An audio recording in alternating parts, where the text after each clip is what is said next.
Today we're going to be talking about what a surge protection device is, otherwise known as an SPD, and if you should have one and what they effectively do. So firstly, this lovely little 2-module thing is called an SPD, or surge protection device. Now they've been around for quite a while, mainly used in commercial settings, but since the 18th edition regulations have come in, they've now been highly recommended for domestic. And in my opinion, they will become mandatory as the amendments start moving forward. And all they are is they protect against transient overcurrents and voltages. Basically mean if there's ever an irregularity on the national grid side, such as a lightning strike or anything, for example, that could cause a spike in the electric coming into your property, it will hit this first and blow it quickly to protect anything that's voltage sensitive in the property, such as boiler PCBs, LEDs, TVs, Wi-Fi routers, anything that is very voltage sensitive, anything that's going to have a lot more electronic components in it, basically. And in my opinion, they're a marvellous bit of kit. They're so simple in the way they work. Basically, the average voltage we have coming into a property is going to be about 230 to 240 volts. Now, with an irregularity on the grid, you could have somewhere upwards of 300 volts coming into your property.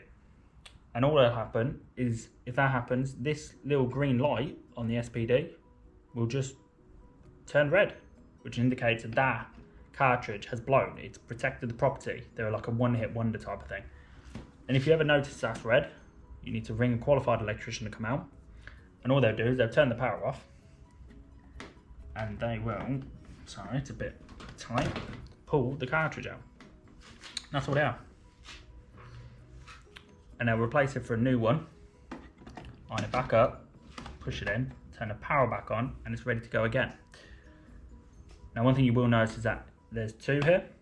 One to protect against, because it's a double pole, one protects against line faults and one protects against neutral faults. But the neutral is exactly the same as well. The only thing is that doesn't have a little indicator on.